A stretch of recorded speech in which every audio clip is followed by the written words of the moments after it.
The Denver Nuggets get a win in Atlanta. A little bit of magic in Atlanta, some might say. Julian Strawther has maybe his most impressive game of the year, given the circumstances. Joker has a bounce back game, efficient game, looks like a little bit of the old Joker that we're so used to. And then Jamal Murray has his most efficient 20-point outing of the season. Aaron Gordon also has a bounce back. There is a lot to get into, a lot to tap into, and more about your Denver Nuggets. Y'all, strap in, get ready. It's going to be a great episode. You are Locked On Nuggets, your daily Denver Nuggets podcast. Part of the Locked On Podcast Network, your team every day. What's going on, y'all? Welcome to Locked On Nuggets. This is your host, Swiper. I hope you were having a spectacular, fantastic day today.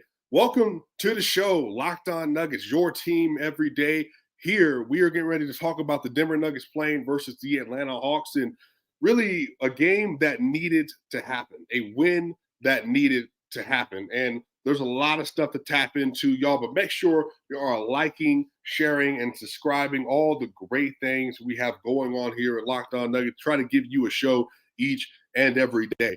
So, y'all, the Denver Nuggets get a 129-122 win over the Atlanta Hawks. Now, the Atlanta Hawks, they were without a couple of players, but Trae Young and DeJounte Murray, they were there. Clint Capella, as a lot of y'all might remember, for how well he used to play versus the Denver Nuggets when he had James Harden. He was also there.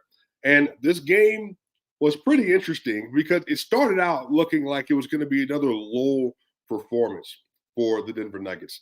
The Nuggets started off the first quarter. They were in a deficit in the Joker minutes, and it just didn't look like the team that we expected to come out with crisp, pristine, decisive movements. Like that team was necessarily going to be able to show up yesterday. But they ended up doing it and getting it done.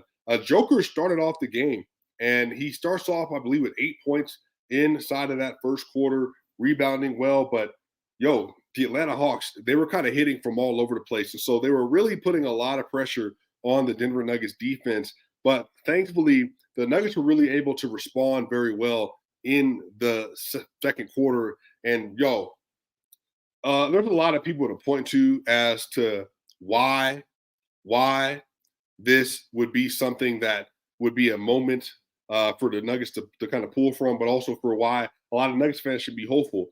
Julian Strawther, y'all. Man, that game from him was incredible. Julian Strawther in the first half, we had 4 threes yesterday. Julian Strawther went on a run yesterday where he had 2, 3. AG scored, and then another 3 for Julian Strawther. And again, the Denver Nuggets were down at one point by 12 points. 12 points. And then they were still able to get so much momentum going into the half because Julian was able just to rise to the occasion on multiple opportunities. And, Julian started off the game with a floater that Dominique Wilkins kept criticizing because he felt like a 20-foot floater, which was not in his bag. But if you remember, Julian coming out of college, and even Julian early season with the Denver Nuggets, that floater has been a real weapon for him. And again, he starts the game off with that miss.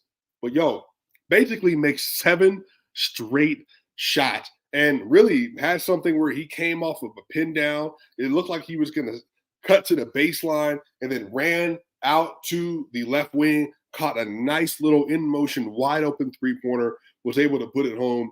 Julian Strawther in totality yesterday, 22 points, 1 rebound, 2 assists, 8 of 16 from the field, y'all, but 6 of 11 from 3. He was 6 of 11 from 3, had not 1, not 2, not 3, not 4, but 5 steals yesterday. He has 6 3-pointers and 5 steals in just a really, really good all-around basketball game for Julian Strawther. And he only had 2 turnovers with that as well. 22 points, a rebound, and 2 assists. That really is just a really spectacular play from him. And I think as the season continues to go along, we're going to see more and more from Julian. A lot of this when you're a rookie is figuring out your role, figuring out your identity within the team structure, and then the team being able to build a couple of plays here and there in for you throughout the game, but more importantly, finding your flow within the offense. And one of the great things about Julian, which is why really Calvin Booth was so smart in acquiring him with the 29th pick this last draft, is because Julian is a 6'7" 2. Like, he's a very long wing. And really, honestly, like, his defensive metrics really allow for you to utilize him with that bench unit and really with the starters as well.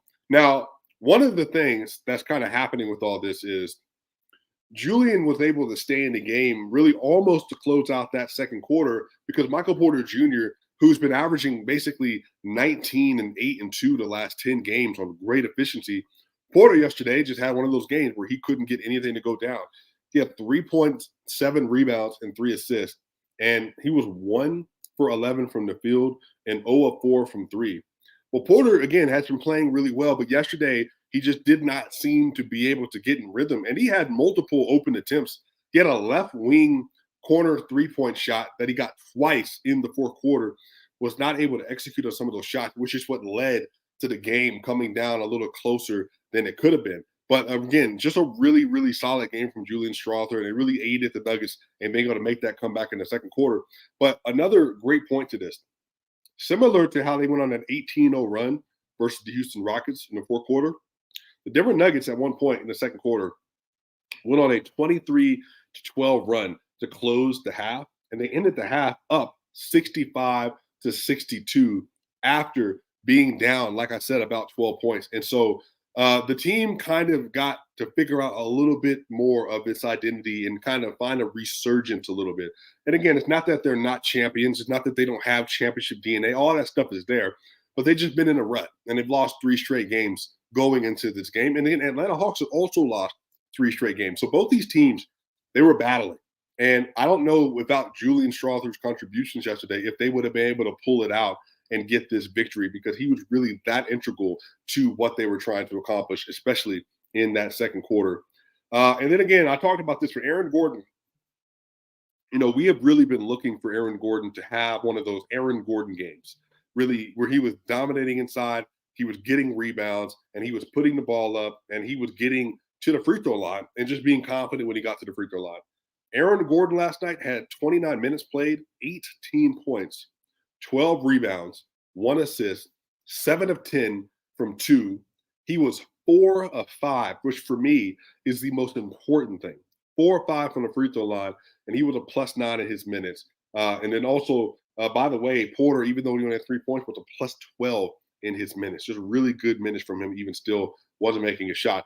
But Aaron Gordon, this is the thing. When he got to the free throw line yesterday, the dude got up there and was able just to hit really nice, good free throw forms multiple times. And really, you just saw the touch was there. That hitch in his shot wasn't there. It was a fluid motion, and you just felt confident for AG when he got to the line. And again, that's really all they're looking for. Everything with AG is confidence. It's confidence in his shot motion and his confidence in his shot selection. Now, we've seen AG hit some side step three-pointers, step back three-pointers, turning over his shoulder, mid-range shots. Now, he does that. That's not his bag. Now, AG did have a moment yesterday where he tried to basically drive 1-on-5, and he ended up getting a charge call against him. But for the most part, again, he was really good yesterday. 18 and 12, especially in the night when Porter wasn't able to put up the numbers that he's normally been putting up this year. That's what you need from Aaron Gordon. Aaron Gordon is, you know, you can say he's probably the Nuggets' 4th best player. Might be the 3rd most important in the function of his role as having to be their primary wing defender. And then he has to be their finisher next to Joker and Jamal as well. But really just a really good game from him nonetheless, man. And again, Peyton Watson, 3 points and 2 rebounds yesterday. He also had a really spectacular block yesterday. Reggie Jackson off the bench, 12 points and 6 assists, 5 of 10 from the field, 1 of 5 from 3, and he was also a -5. Zeke Naji, 3 points, 4 rebounds, and 1 assist last night, and he was a -1. Overall, the Denver Nuggets shot 53% from the field, 41% from 3, and 79% from the line. They were 23 of 29 from the line. Again, formula for the Nuggets. They've been the worst free throw shooting team in the league, and they have the worst free throw rate in the league. So a lot of this is, if you can continue to get to the basket, attack the basket, put them in a position to foul you, to put you at the line, to try to get back into the game, hitting those shots, it just makes a huge difference for them. And again, making 23 free throws, that stuff changes on the margins for them. But y'all, we got to tap in because Jokic and Murray had a really good game. And I wanted to really give them an opportunity to talk about what exactly they did, why it is so effectual when they play so well, but really just the resurgence and bounce back and what it could mean for the team as a whole. But we're going to get right back into that in segment 2 here on Locked On Nuggets.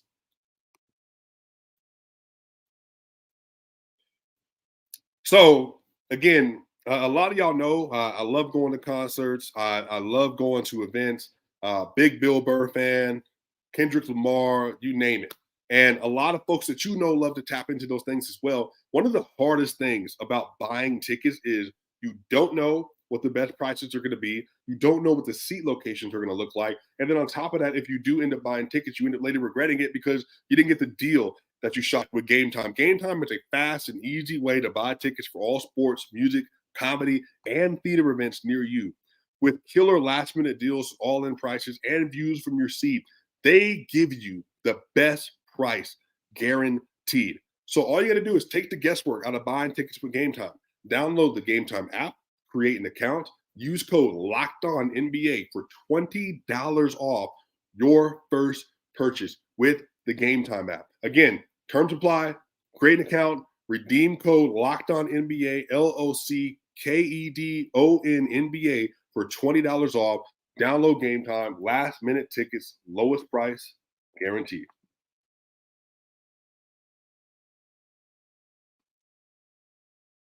We're back here on Locked On Nuggets. This is your host, Swiper. Make sure you are downloading, subscribing. Make sure you're sharing and liking the video that you get your daily Locked On Denver Nuggets content with myself, with Adam Mades, and with Matt Moore, giving you the best Nuggets coverage that you can get. Well, y'all, Jokic and Murray.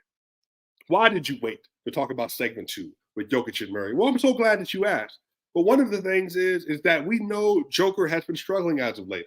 He's fallen in the MVP tracker on Basketball Reference. He lost his number 1 spot in the MVP tracker on NBA.com. The EPM, he fell precipitously from top of the league to where he is right now, which is 3rd. And there's been a lot of noise around Joker. He's lost his efficiency. His shoot shooting dropped 4% over a 2-game span. But this is the thing, is that he was able to put together a very good performance yesterday. And again, it didn't take a whole lot of effort. Joker yesterday, 36 minutes played, had 25 points, 8 rebounds, and 9 assists, 9 of 13 from the field, 1 of 1 from 3, 6 of 7, 85% from the free throw line. Also had 2 blocks, 3 steals, and he was a +8 in a game that they won by 7.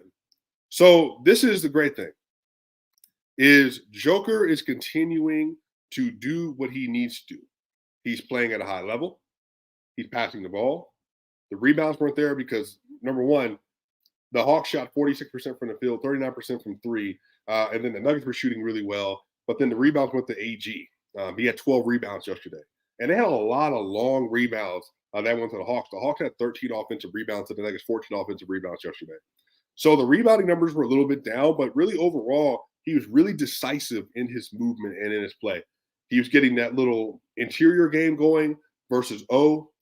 He was getting to the basket, getting to the free throw line. He converted a 3 on the right wing. And then Jamal Murray subsequently yesterday had 29 points in 29 minutes, 9 rebounds for Jamal Murray, 4 assists. Jamal Murray was 4 of 5 from 3 yesterday, and he was 12 of 15 overall, meaning that Jamal Murray yesterday, he was 8 of 10 from 2 yesterday. Just a really hot game, 1 of 1 from the free throw line. And then on top of that, he also had 2 blocks and a steal, and he was a game high +14 yesterday. Jamal Murray was. So between Joker and Murray, you got 54 points. You got 17 rebounds. You got 13 assists. And between them, they both shot 21 of 28 from the field. Best 2-man duo in the NBA, best 2-man game in the NBA. So this is the great thing, is that both of them together figuring out how to get this turnaround going. This is we're going to talk about this in a minute. They play the Bulls tonight. They might be without Alex Caruso. They already don't have Zach LaVine. So this is another great spot on the road to get a victory and to get your win-loss record on the road. I think they're 6-8 now. If they get a win today, I think they move to 7-8 on the year while having, unfortunately, a loss at home going 9-1, which, again, they shouldn't have lost to the Houston Rockets. But they came out, got down 25 in the fourth quarter, and that's what happens. But in this game in particular, I love the synergy that they were getting together. I love the fact that Jamal Murray was confident in attacking off of the dribble, attacking off the step back three. He was working in space, similar to what he did with the Clippers. When he would get Ivica Zubac on an island, he would go to work. He would get Clint Capella on an island. He would get Trae Young down in the post and give him post work. DeJounte Murray down in the post and give him post work. And when those two are playing like they are, we already know they're going to run their way to a championship like they did last year. But a lot of this is just establishing rhythm and continuity in the course of the season. That is what's important right now. So again, got a game tonight. Do it again. Repeat that success again. You get a little bit of a break, and then you get a chance and you get to come down and you get to play at home for 3 straight games. That's going to be really important for their psyche because they get Wednesday off. They'll play December 14th, December 16th, and December 18th. 3 straight home games before heading to Toronto and Brooklyn and Charlotte. So this is the important thing, y'all. All of these are winnable games, but they're only winnable games if the Nuggets decide that they want to lock in and get it done on their end. Now, to be fair, Jamal Murray did have 6 turnovers last night. That was really high for Jamal. Jamal typically doesn't turn the ball over like that. But he's kind of made some errant passes last night to close the game, trying to get the ball in the Joker, get the ball on the AG. The ball was getting tipped and move around. So there's a lot of different things that were happening that just did not aid him at the end of that game. But again, he was spectacular throughout it. Outplayed Trae Young. And then on top of that, he also outplayed DeJounte Murray. And I think the thing is with Joker is finding that floater shot again, finding that 6 to 10 foot area again, or 3 to 10 foot area. A lot of that's going to help him. And again, I think this is just more so, hey, sometimes you miss shots and those things happen. Because again, I like to remind everybody that literally 3 games ago before the 2-game skid where he didn't make anything and shot 9 of 26 and then 10 of 32 or 9 of 32. And then I think it might have been 9 of 26, 10, 26, whatever it was versus Houston. Before that, Joker had a 30-point triple-double with no turnovers versus the Kings on the road without Jamal Murray. So I know everything is like kind of boxed up because of the 2 really bad games. But again, on the whole, Joker is having just an incredible year this year, despite that 2-game lapse that he had. And so I'm really excited to see how they continue to work this out. There's a little bit of a discussion about Peyton Watson that's on the side right now. But y'all, again, I just want to be clear about this, that, again, Peyton has to grow offensively. Absolutely. He has a ways to go. He needs to continue to get more consistent with his offensive game, finding out what he does offensively. But if you look at Peyton Watson's numbers, if you look at who the best defenders have been on this Denver Nuggets roster, obviously Aaron Gordon, KCP, Peyton Watson, the same metrics that love them, they honestly love Peyton Watson a little bit more. Me and Matt had a discussion about this. I think this was on Saturday when we did Locked On Nuggets Saturday. Peyton Watson, for me, is the best defensive playmaker on the roster. He gets blocks. He's great on ball defending. He did great on Trae Young. He did great on DeJounte Murray. He did really great on Paul George. He did really great on Kawhi Leonard. He's done really great on Kevin Durant. Throughout the entire season, it's Shai Gilgeous-Alexander. And this is when Shai was going for 30 for, the first several games of the year, and he's averaging 30 right now still. But Peyton Watson was a part of the reason why they held him basically to 7 points with a bunch of turnovers on very low efficiency. The thing is about him is I think Peyton has continued to grow within himself, but Peyton, he closed the Rockets game because he's figuring it out. And then on top of that, Julian Strawther coming along, Peyton Watson coming along with Christian Brown. All that stuff is just going to make the Nuggets that much more formidable as the season is going on. And then, like I said yesterday, Christian Brown had 6 points, 2 rebounds, and 1 assist. You get 6 points from him. You get 3 points from Peyton. You get 4 rebounds between the 2 of them. But then you also get the blocks, and you get the defense, and you get the switchability, all of that stuff. So the Nuggets have a clear formula with their bench. It's going to have scoring with Julian. They're going to have switch defense with Julian, switch defense with Zeke, not much scoring and offensive prowess. Peyton Watson, though, has the highest defensive ceiling of all those players, but he also didn't play at all in college. And so this is really him getting his first real stint in the league so far. So great game from Nikola Jokic. Again, 25, 8, and 9. Great game from Jamal Murray, 29, 9, and 4, 12 of 15 for him, 9 of 13 for Joker. And again, we're going to do a preview of tonight's game versus the Chicago Bulls, because this is going to be a nice key spot for them to get another victory in Chicago, and especially because of the kind of fans that are going to be there for your Denver Nuggets. But we'll tap into that in segment 3.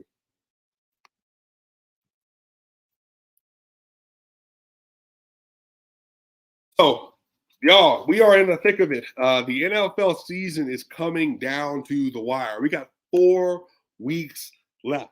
Now, right now, new customers for FanDuel can get $150 in bonus bets with any $5 moneyline bet. That's $150 if your team wins. If you've been thinking about joining FanDuel, there's no better time than to get in on the action.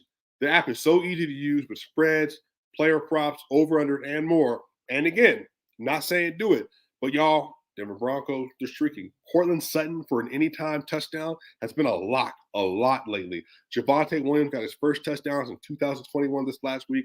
Can he get another one? They're especially going to have to be able to run versus that Detroit Lions defense. So again, you want to tap into some NBA action as well. This is the best app to use. So visit FanDuel.com/lockedon and lock in to the NFL and the NBA season.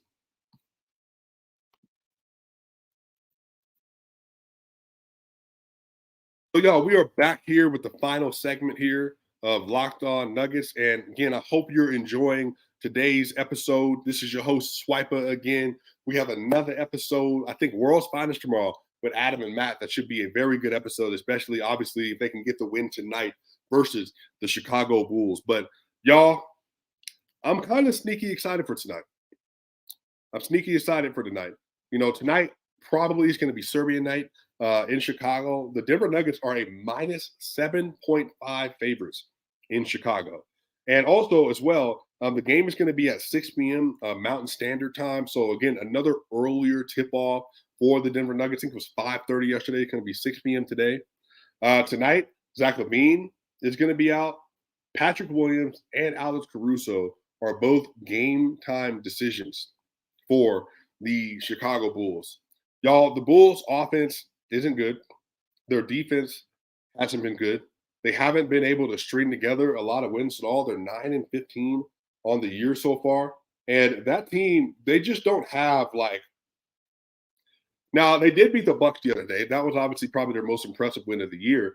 But for the most part, the Bulls just haven't had the chemistry, the continuity, or the sauce that they need to have in order to get these wins. They're 23rd in the NBA net rating. Y'all, guess what? The Chicago Bulls have a 115.4 defensive rating. They have a 110.9 offensive rating for a minus 4.4 defensive rating. This team, they're just not having a really good go of it right now. They don't have they're missing a lot of pieces. They don't seem to know exactly what they're supposed to be doing. They're not playing together on a string. They're not locked in. Obviously, not having Lonzo, not having LaVine, all that stuff really affects it. But we're going to see really what they come out with because, again, everybody knows they're playing versus the NBA champions. And as we've seen all year, that teams that are playing versus the Nuggets, they're ready to rock. And on this season so far, their most of their lineups have included Zach LaVine. Most of their best lineups and most used lineups have included Zach LaVine. But say Zach LaVine, he's obviously out. Say that Caruso doesn't play tonight. They might be running Kobe White, Ayo Dosunmu, Patrick Williams, Nikola Vucevic, and DeMar DeRozan tonight. And that lineup is performing pretty well defensively on the year. Again, small sample size, only 48 minutes played, 95 defensive rating.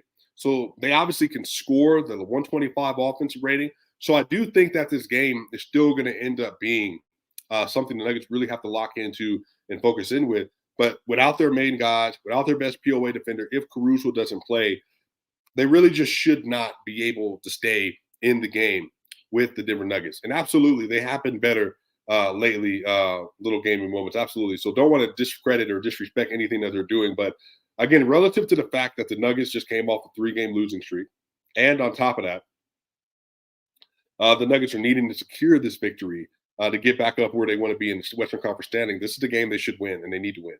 The Bulls, they lost in overtime to the Milwaukee Bucks, so they're also coming off a back-to-back. They beat the Bucks November 30th.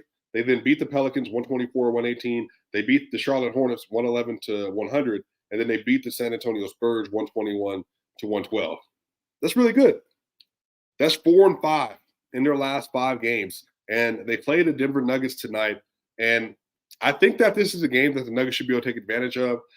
They did play already earlier this season. The Nuggets won 123-101. This game was in Denver. That last game they played, Nikola Jokic had 28 points, 16 rebounds, and 9 assists on 9 of 16 from the field, with a plus 33 in that game. Michael Porter Jr., and this is the game Jamal Murray went out, by the way. Michael Porter Jr. had 27 points, 6 rebounds, and 2 assists, 9 of 16 from the field, 5 of 10 from 3. He was a plus 30 in that game. Jamal Murray only played 10 minutes, had 2 points and 2 rebounds. And then Aaron Gordon had 15, 12, and 5 for 4 of 9 from the field, and he was a plus 26. KCP, 10 points, 2 assists, a plus 29. Dominant performance. Reggie Jackson had 16 points. He was a plus 14 in that game. Peyton Watson had a good defensive game, had 2 blocks, had 2 steals in that game, 2, 2, and 2. Christian Brown, 10, 5, and 4. So the formula's there. The Nuggets shot 44% from the field, or from 3 last time, 52% from the field, and 77% from the line. They should be able to get to the line versus the team because they don't have the requisite athleticism, I think, to stay with the Nuggets consistently. And now, especially if Joker's going to be hammering away on the inside because they have Vooch in the middle, should be able to also get to the line himself. Jamal Murray, another Jamal Murray can cook game. AO is also a good defender. But again, this should be a game to help set them up for the homestand that they are about to be on. And so I think that for this game, key matchups, Joker versus Vooch. The last time the Nuggets saw Vooch had 19 points, 7 rebounds, and 3 assists. But they had DeRozan, Kobe, Levine, Vooch, Craig, and also Craig is questionable tonight. And every single one of their starters was in a double-digit minus. Now, again, granted, this was November 4th, so this was over a month ago. And then on top of that, this is when the Nuggets were really coming off that like championship energy, and they were just kind of kicking everybody's tail in. And we're kind of reversed now. The Nuggets are 1-3 in their last 4, and then now the Bulls are 4-5 in their last 5. So this could be a game where DeRozan really tries to, I would say, to impose his will a little bit. Hasn't been a great season from DeMar DeRozan, but I think if they have a prayer of winning this game, Kobe White, DeMar DeRozan, and Vooch, they're going to have to hit their shots and hit them at a pretty high level.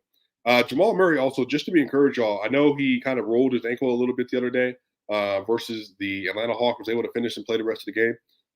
Hey, last 3 games for Jamal, 24, 5 rebounds, 4 assists, and Jamal Murray is also shooting 56% from the field, 50% from 3 on 7 attempts a game, and he's 100% from the line. Now, obviously that efficiency probably not going to stay there, but I do think that because he's coming back, I think that this is an opportunity again for Jamal to continue to regain some of his form as he's kind of missed a lot of time so far this year. I think 14 games or something like that. This would be a really great opportunity for him to be able to get some of his reps in and to be able to get, especially if they run that drop coverage for Vooch, you got to cook him. They try to get over the top on that drop, get to that mid-range spot, you got to cook him there again. Joker, again, Vooch, good player, shouldn't have any answer for Joker at all. Michael Porter Jr. bounced back 1 of 11 from the field. If they're going to put DeMar DeRozan or somebody on him, or one of the other rotational wings that the Bulls have, then again, another opportunity for Michael Porter Jr. because they're not going to have the requisite size. Aaron Gordon and MPJ should be able to work really well on the basket. They're probably going to put Patrick Williams, I think, on Aaron Gordon simply because DeMar is too small. So, look, that means if DeMar DeRozan is guarding Michael Porter Jr., then this should be Michael's opportunity to say, like, look, I'm going to get a bounce back. I'm going to be able to get the shots off that I want, see if you can drive to the rim. Again, now defensively, this is going to take some intelligence. DeMar DeRozan is one of the best foul baiters in the league, especially when he gets to a mid-range spot. That little pump fake that he's able to do to get you up in the air and then to be able to finish. I mean, Jamal really has a lot to his bag when it comes to that. So they're really going to need to be careful when they're playing in these matchups. And then Kobe White, let me see. Kobe White, he's actually been playing fairly well so far. Last 3 games, 25, 6 rebounds, and 5 assists for Kobe. 53, 58, 80 splits. Again, it's about confidence.